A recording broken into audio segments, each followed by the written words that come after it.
Detail చూసుకుంటే కాంగ్రెస్ లో చేరికల వేళ కేసీఆర్ కుటుంబంపై కేకే సంచలన వ్యాఖ్యలు చేశారు. తెలంగాణ గురించి టీఆర్ఎస్ కు ముందే కాంగ్రెస్ ఆలోచించిందన్నారు. కాంగ్రెస్ ఫోరం ఫర్ తెలంగాణ అంశాన్ని ముందే ఆలోచించిందన్నారు. బాగారెడ్డి చైర్మన్ గా సిఎఫ్డి ఏర్పాటు జరిగిందన్నారు. రాజీనామా చేస్తామని 42 మంది ఎమ్మెల్యేలు ఆనాడే సోనియాకు లేఖ రాశారన్నారు. తెలంగాణ కోసం చాలా మంది నాయకులు నిరాహార దీక్షలు చేశారన్నారు. అందరికంటే ముందు కృష్ణారావు రాజీనామా చేశారని గుర్తు చేశారు. 1998 నుంచి తెలంగాణ పోరాటం మొదలైందన్నారు. 6 వర్కింగ్ కమిటీలు ఏర్పాటయ్యాయన్నారు. వార్ గ్రూప్ లో తాను సభ్యుడిగా పనిచేశారన్నారు. బీఆర్ఎస్ ను కుటుంబమే నడిపిస్తుందని భావన ప్రజల్లో ఉందని పరోక్షంగా కేసీఆర్ కుటుంబాన్ని ఉద్దేశించి కీలక వ్యాఖ్యలు చేశారు. ఏం చేసినా క్యాడర్ ను దూరం చేసుకోకూడదన్నారు. బీఆర్ఎస్ కేసీఆర్ ఇచ్చిన గౌరవాన్ని మర్చిపోలేనన్నారు. కొన్ని సరిచేసుకోవాల్సిన అంశాలను బీఆర్ఎస్ సరిచేసుకోలేదన్నారు.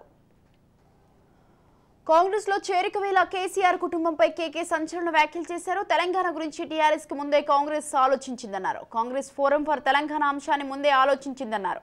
బాగారెడ్డి చైర్మన్ గా సిఎఫ్డి ఏర్పాటు జరిగిందన్నారు. రాజీనామా చేస్తామని 42 మంది ఎమ్మెల్యేలు ఆనాడే సోనియాకు లేఖ రాశారన్నారు. తెలంగాణ కోసం చాలా మంది నాయకులు నిరాహార దీక్షలు చేశారన్నారు. అందరికంటే ముందు కృష్ణారావు రాజీనామా చేశారని గుర్తు చేశారు. 1998 నుంచి తెలంగాణ పోరాటం మొదలైందన్నారు.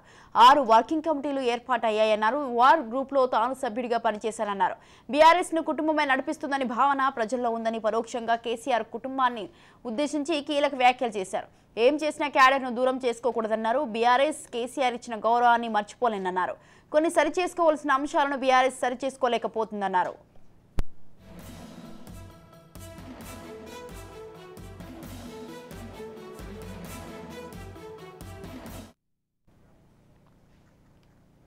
రైట్, ఈ విషయంపై పూర్తి సమాచారాన్ని అందించడానికి మా ప్రతినిధి విక్రాంత్ లైవ్ లో ఉన్నారు. విక్రాంత్, చెప్పండి, కాంగ్రెస్ లో చేరిక వేళ అయితే కేసీఆర్ కుటుంబంపై అయితే కేకే కొన్ని సంచలన వ్యాఖ్యలు చేయడం జరిగింది. దీనికి సంబంధించి మీ దగ్గర ఉన్న అప్డేట్స్ ఏంటి?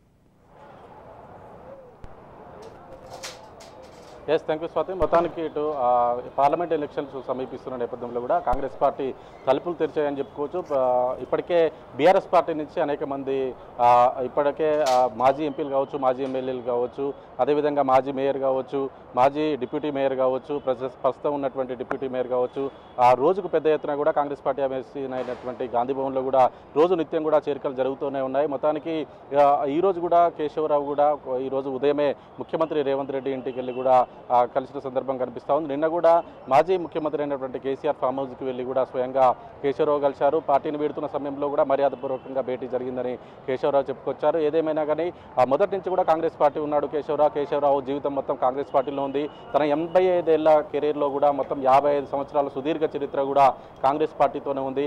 కొన్ని అనివార్య కారణాల్లో కూడా కాంగ్రెస్ పార్టీ ఎప్పుడైతే తెలంగాణ ఇచ్చిందో తెలంగాణ కోసం ఉద్యమం చేసిన నేత కేశవరావు కాంగ్రెస్ పార్టీలో ఉండి ఎప్పుడైతే కాంగ్రెస్ పార్టీకి బీఆర్ఎస్ మధ్య సమన్వయకర్తగా ఉండేది ఆ సమయంలో తెలంగాణ వచ్చిన సమయంలో అనూహ్యంగా కూడా ముఖ్యమంత్రిగా ఉన్నటువంటి కేసీఆర్ కూడా కేశవరావుని ఆహ్వానించిన పరిస్థితుల్లో కూడా కేశవరావు ఏకంగా అప్పటి టీఆర్ఎస్ పార్టీలో కూడా జాయిన్ కావడం జరిగింది. ఏదేమైనప్పటికీ 2 సార్లు కూడా ఇటు టీఆర్ఎస్ పార్టీకి కేశవరావు వెళ్ళిన తర్వాత కూడా 2 సార్లు రాజ్యసభగా అవకాశం ఇచ్చింది. రాజ్యసభ నేతగా కూడా ఉన్నాడు. పార్లమెంట్ రాజ్యసభకు సంబంధించి ఆ బీఆర్ఎస్ పార్టీకి నేతగా ఉన్నాడు. ఈ సమయంలో కూడా తన కూతురు కూడా ఇటీవల జరిగినటువంటి జిహెచ్ఎంసీ ఎన్నికల్లో కూడా మేయర్ కూడా ఇప్పించుకొని ఉన్న పరిస్థితి కనిపించింది. ఏదేమైనా కల్వకుంట్ల కుటుంబంగా బీఆర్ఎస్ పార్టీని చూస్తారు. ఎప్పుడైతే బీఆర్ఎస్ పార్టీ కానకుండా కొంతమంది వ్యక్తులే బయట వ్యక్తులకు ఇంపార్టెన్స్ ఉంటుంది కేసీఆర్ దగ్గర. దాంట్లో మొట్టమొదటి వ్యక్తి కేశవరావు. ఏ ప్రెస్ మీట్ జరిగినా ఏ నేతను పార్టీలోకి చేర్చుకోవాలన్నా, ఎలాంటి సలహాలు తీసుకోవాలన్నా, ఎవరికైనా సలహాలు ఇవ్వాలన్నా ఖచ్చితంగా కేసీఆర్ వెంట ఖచ్చితంగా కేశవరావు ఉండాల్సిందే. అంత ప్రాధాన్యత కలిగిన కేశవరావు కూడా ఈరోజు బీఆర్ఎస్ పార్టీని వీడాల్సిన పరిస్థితి వస్తూ ఉంది. ఒక్క కేశవరావు కాదు, ఇప్పటికీ 4 సిట్టింగ్ ఎంపీలే ఏకంగా పార్టీ మారిన పరిస్థితి కనిపిస్తూ ఉంది. ఇప్పటికే అధికార పార్టీలో కూడా ఇప్పటికే బీఆర్ఎస్ పార్టీ నుంచి గెలిచినటువంటి ఖైరతాబాద్ ఎమ్మెల్యే దానం నాగేంద్ర కూడా ఇప్పటికే కాంగ్రెస్ పార్టీలో చేరారు. రానున్న 10 రోజుల్లో ఏకంగా వచ్చే నెల 6వ తారీఖు కూడా ఏఐసిసి నుంచి ఇక్కడ తుక్కుగూడలో కూడా పెద్ద భారీ బహిరంగ సభ ఉంది. ఆ భారీ బహిరంగ సభలో ఏఐసిసికి సంబంధించి దేశవ్యాప్తంగా జరిగేటువంటి పార్లమెంట్ ఎన్నికలకు సంబంధించి మేనిఫెస్టో కూడా రిలీజ్ చేయనున్నారు. ఆ వచ్చే నెల 6వ తారీఖులో అంటే కేవలం వారం రోజులు మాత్రమే ఉంది. ఈ వారం రోజుల్లో బీఆర్ఎస్ పార్టీ నుంచి పెద్ద పెద్ద ఎత్తున ఎమ్మెల్యేలు కూడా చాలా మంది ఎమ్మెల్యేలు కాంగ్రెస్ పార్టీలో చేరుతున్నారని తెలుస్తా ఉంది. ఇప్పటికే బీఆర్ఎస్ పార్టీ నుంచి కాంగ్రెస్ పార్టీలో చేరిన నేతలకు కూడా ఖచ్చితంగా వాళ్ళతో టచ్లో ఉన్నారు ఆ పార్టీకి సంబంధించిన నేతలు. ఏకంగా కేశవరావు కూడా ఈరోజు ఏకాంతంగా గంట సేపు ముఖ్యమంత్రి రేవంత్ రెడ్డితో మాట్లాడాడు. బీఆర్ఎస్ పార్టీ నుంచి ఏ నేతలు వస్తారు, ఎవరెవరు వస్తారు, ఎవరెవరిని తీసుకురావాలనే అంశం మీద ఏకాంతంగా రేవంత్ రెడ్డి వర్సెస్ కేశవరావు కూడా ఇద్దరు చర్చలు జరిపిన పరిస్థితి కనిపిస్తూ ఉంది. బీఆర్ఎస్ పార్టీ ఒక విధంగా చెప్పాలంటే ఇటీవల జరిగినటువంటి ఎన్నికల్లో కూడా కాంగ్రెస్ పార్టీ అధికారంలోకి వచ్చినా సరే గ్రేటర్కు సంబంధించిన 23 స్థానాల్లో కూడా ఏ ఒక్క స్థానం కూడా కాంగ్రెస్ పార్టీ గెలుచుకోలేదు. కాంగ్రెస్ పార్టీ గ్రేటర్ హైదరాబాద్కు సంబంధించి చాలా వీక్గా ఉంది. ఈ నేపథ్యంలో మల్కాజ్గిరి పార్లమెంట్ స్థానం కావచ్చు, సికింద్రాబాద్ పార్లమెంట్ స్థానం కావచ్చు, హైదరాబాద్ పార్లమెంట్ స్థానం కావచ్చు, ఈ 3 పార్లమెంట్ స్థానాలతో పాటు ఆనుకొని ఉన్నటువంటి చేవెళ్ల పార్లమెంట్ స్థానం కావచ్చు, ఇవన్నీ గెలవాలంటే ఖచ్చితంగా హైదరాబాద్కు సంబంధించిన కాంగ్రెస్ నేతలు ఖచ్చితంగా ఓటు వేయాల్సిన పరిస్థితి. ఈ నేపథ్యంలో ఆ పార్లమెంట్ ఎన్నికల్లో ఖచ్చితంగా 17 పార్లమెంటు స్థానాలు ఉన్న నేపథ్యంలో కూడా 14 స్థానాలు ఖచ్చితంగా గెలవాల్సిన పరిస్థితి ఏర్పడింది. ఖచ్చితంగా 14 స్థానాలను గెలిచి ఏఐసిసికి గిఫ్ట్గా ఇస్తానని అనేక సందర్భాల్లో కూడా ముఖ్యమంత్రి రేవంత్ రెడ్డి స్వయంగా చెప్పిన పరిస్థితి కనిపిస్తూ ఉంది. ఈ నేపథ్యంలో 14 స్థానాలు రాష్ట్రంలో గెలవాలంటే ఖచ్చితంగా మిగతా పార్టీల నుంచి ఖచ్చితంగా జాయినింగ్స్ ఉండాల్సిన పరిస్థితి. ఈ నేపథ్యంలోనే మొదటగా మాత్రం ఖచ్చితంగా పార్లమెంట్ ఎన్నికల తర్వాతే మిగతా పార్టీల నుంచి వచ్చే నేతల్ని జాయిన్ చేసుకుంటామని మొదటగా చెప్పినప్పటికీ ఖచ్చితంగా 14 పార్లమెంట్ స్థానాలు గెలవాల్సిన సందర్భంలో మాత్రం మిగతా పార్టీలకు సంబంధించిన బీజేపీ నేతలు కావచ్చు, బీఆర్ఎస్ నేతలు కావచ్చు పెద్ద ఎత్తున ప్రతిరోజు కూడా కాంగ్రెస్ పార్టీలో జాయిన్ అవుతున్న పరిస్థితి కనిపిస్తూ ఉంది. ఇందులో భాగంగానే ప్రస్తుతం తెలంగాణకు ఇన్ఛార్జ్గా ఉన్నటువంటి దీప్దాస్ మున్షితో కూడా గతంలో కేశవరావుకు సంబంధాలు ఉండేది. కేశవరావు సిడబ్ల్యూసీ మెంబర్గా ఉన్నాడు. అదేవిధంగా దీప్దాస్ మున్షికి సంబంధించిన రాష్ట్రానికి ఇన్ఛార్జ్గా ఉన్న సమయంలో కూడా దీప్దాస్ మున్షితో కేశవరావుకు మంచి పరిచయాలు ఉన్న సందర్భంలో కూడా దీప్దాస్ మున్షి వెళ్ళి స్వయంగా కేశవరావును కలిసి అదేవిధంగా తన కూతురు మేయర్గా ఉన్నటువంటి విజయలక్ష్మి కూడా కలిసి కాంగ్రెస్ పార్టీలోకి ఆహ్వానించారు. ఈ సందర్భంలోనే వారిద్దరు కూడా కాంగ్రెస్ పార్టీలోకి రావడానికి సిద్ధమయ్యారు. ఒక్క కేశవరావే కాదు, తన కూతురు మేయర్గా ఉన్నటువంటి విజయలక్ష్మి కాదు, వీరితో పాటు గ్రేటర్ హైదరాబాద్కు సంబంధించిన దాదాపు 5 నుంచి 7 ఎమ్మెల్యేలు కూడా కాంగ్రెస్ పార్టీలో చేరేది వాస్తవం అని తెలుస్తూ ఉంది. దీనికి సంబంధించిన కేశవరావు ముఖ్యమంత్రి రేవంత్ రెడ్డికి మధ్య చర్చలు జరిగినట్టుగా తెలుస్తూ ఉంది. ఏదేమైనప్పటికీ వచ్చే నెల 6న తుక్కుగూడలో జరిగే భారీ బహిరంగ సభ లోపే దాదాపు 10 మందికి పైగా కూడా బీఆర్ఎస్ పార్టీకి సంబంధించిన ఎమ్మెల్యేలు కావచ్చు, మాజీ ఎమ్మెల్యేలు కావచ్చు, మంత్రులు కావచ్చు కాంగ్రెస్ పార్టీలో మాత్రం చేరే అవకాశం కనిపిస్తూ ఉంది. ఏదేమైనప్పటికీ మాత్రం కేశవరావు సుదీర్ఘ చరిత్ర 85 ఏళ్ల తన జీవితంలో 55 సంవత్సరాలకు పైగా కూడా కాంగ్రెస్ పార్టీని ఉన్నాడని చెప్పుకోవచ్చు. కాంగ్రెస్ పార్టీలో మంత్రి అయ్యాడు, కాంగ్రెస్ పార్టీలో సిడబ్ల్యూసీ మెంబర్ అయ్యాడు, కాంగ్రెస్ పార్టీ నుంచి ఎంపీ అయ్యాడు. మొత్తానికి తెలంగాణ రాష్ట్ర సిద్ధించడంలో సోనియా గాంధీకి అత్యంత సన్నిహితుడుగా కూడా కేశవరావు మలుచుకున్న నేపథ్యంలో కూడా ఖచ్చితంగా కాంగ్రెస్ పార్టీకి కేశవరావు వస్తున్న సమయంలో కూడా గ్రేటర్ హైదరాబాద్కు సంబంధించిన నేతలు కావచ్చు కేశవరావుతో బీఆర్ఎస్ పార్టీలో 10 సంవత్సరాల కాలంలో ఏటుగా ఉన్నాడు. కేశవరావుకి ఎల్వకుంట్ల కుటుంబం తర్వాత బయట వ్యక్తి ఎవరన్నా ఇంపార్టెన్స్ ఇస్తారంటే అది కేశవరావుకే. ఈ నేపథ్యంలో బీఆర్ఎస్ పార్టీలో అత్యంత సన్నిహిత సంబంధాలు ఉన్న నేపథ్యంలో కూడా వారంతా కూడా కాంగ్రెస్ వైపు వచ్చే అవకాశం మాత్రం చాలా స్పష్టంగా కనిపిస్తుంది. ఏదేమైనప్పటికీ రేపు మాత్రం కేశవరావు తన కూతురు విజయలక్ష్మితో పాటు మరికొంతమంది బీఆర్ఎస్ నేతలు మాత్రం రేపు కాంగ్రెస్ పార్టీలో ముఖ్యమంత్రి రేవంత్ రెడ్డి అదేవిధంగా ఇన్ఛార్జ్ దీప్దాస్ మున్షి నేతృత్వంలో కూడా కాంగ్రెస్ పార్టీలో చేరే అవకాశం మాత్రం చాలా స్పష్టంగా కనిపిస్తుంది. అలాగే విక్రాంత్ అలాగే బీఆర్ఎస్ పార్టీకి ఇంత సన్నిహితంగా ఉన్నటువంటి కేకే సడన్ గా పార్టీని వీడడానికి రీజన్ ఏమై ఉంటుందంటారు? ఎస్ స్వాతి, కేశవరావు కూడా ఇంతకుముందు మామూలుగా వ్యక్తిగతంగా వచ్చినటువంటి తన సన్నిహితులతో కూడా చెప్పిన సందర్భం ఇదే ప్రశ్న చాలామంది ఉత్పన్నం చేశారు.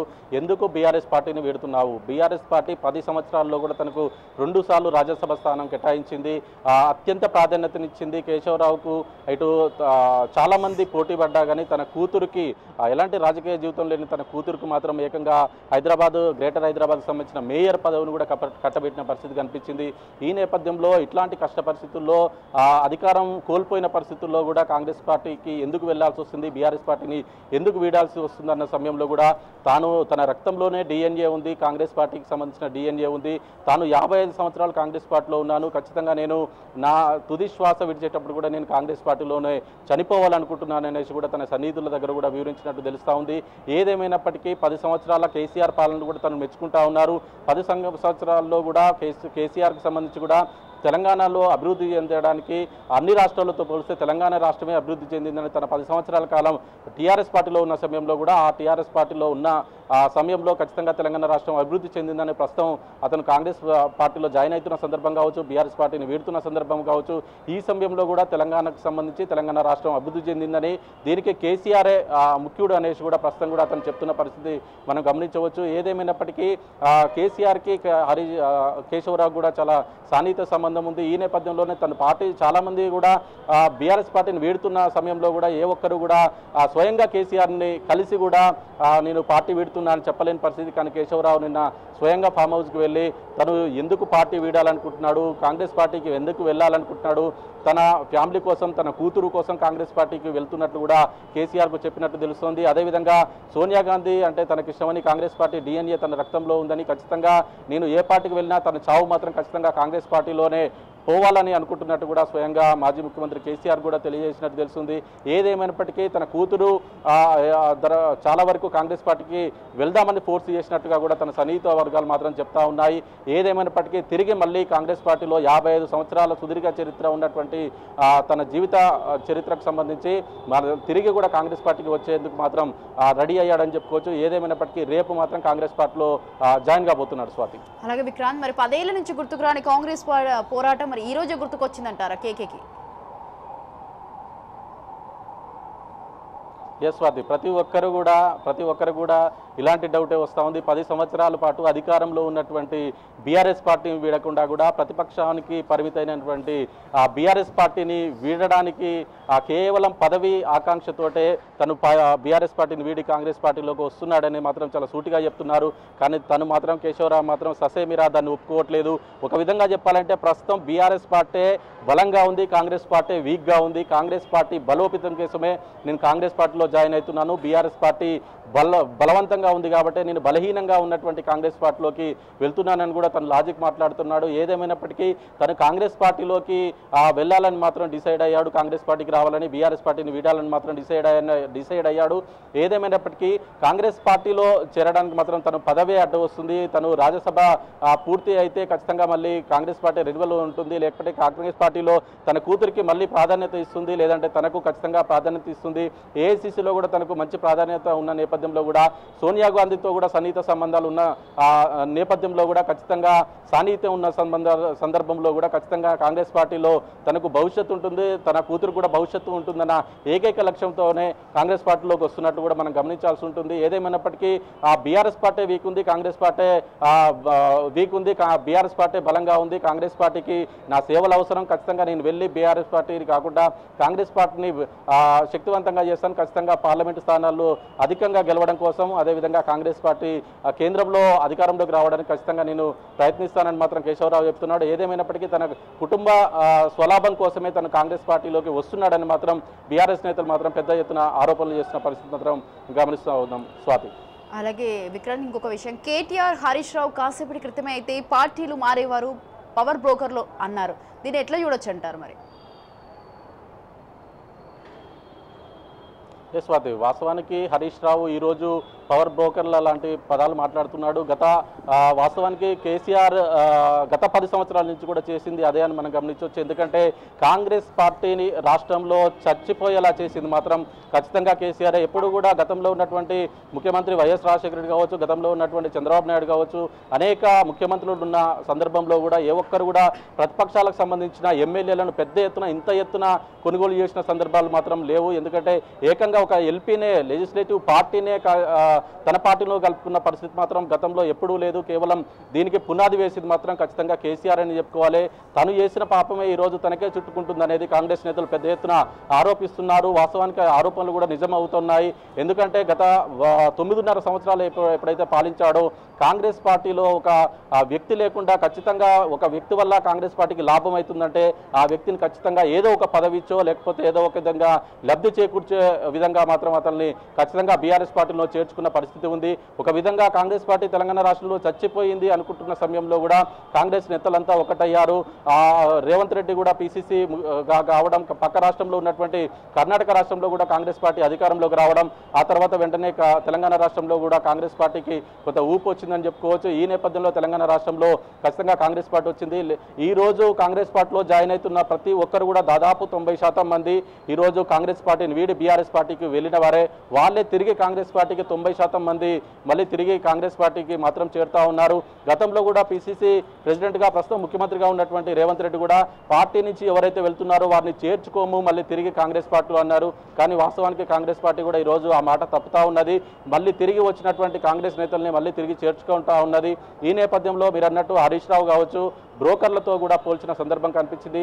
వాస్తవానికి ఒక విధంగా ఈరోజు వాళ్ళకు బ్రోకర్లు గుర్తు వచ్చిందంటే గతంలో 9.5 సంవత్సరాలు కూడా ఇదే కాంగ్రెస్ పార్టీల నుంచి గెలిచిన వారికి, ఏకంగా కాంగ్రెస్ పార్టీల నుంచి గెలిచిన వారికి ఎమ్మెల్యేలకు మంత్రులుగా కూడా ఇచ్చిన సందర్భం కనిపించింది. సబితారెడ్డి లాంటి వాళ్లకు ఏకంగా మంత్రి పదవి కట్టబెట్టిన పరిస్థితి కూడా మనం చూసాం.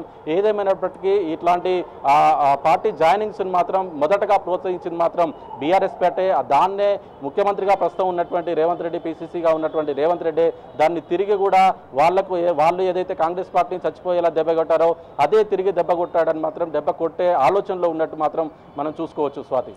Right, thank you Vikrant, thanks for the live details.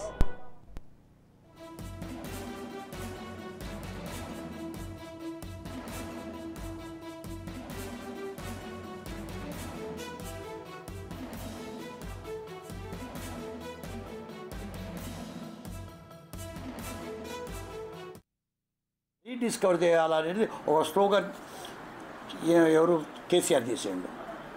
Let us rediscover Telangana. ఇంత అన్యాయం జరిగింది తెలంగాణకి, అది వెరీ బిగ్ స్లోగన్. ఆ స్లోగన్ తక్కువ మనం అంచనా వేయకూడదు. ఇవాళ తెలంగాణ ఏ తీరుగా డెవలప్ అయిందో దేశం లోపల ఏ వేరే రాష్ట్రం కూడా కాదు. మేము one of the most backward divisions of the country. నాడు ప్లానింగ్ కమిషన్ చెప్పిన మాటలు. అటువంటి backward reason today is vying for the first position or the second position in the parameters, development parameters. ఇంత డెవలప్మెంట్ చేసిన తర్వాత కూడా ఆ పార్టీ ఓడిందంటే మనం ఎక్స్పెక్ట్ చేయలేదు. బాధగానే ఉంటుంది. కానీ కారణాలు కూడా తెలుసుకోవాలి. మనతో ఏడ్చి లాభం లేదు. మొన్న మీటింగ్లు చేసి నేను మీటింగ్లో అటెండ్ చేసిన, నేను అన్ని సీక్రెట్ మీటింగ్లో ఏందో చెప్పాను. కానీ ఒక్క మాట ఏంటంటే పీపుల్ అన్న మాట లీడర్లకు తెలిసింది.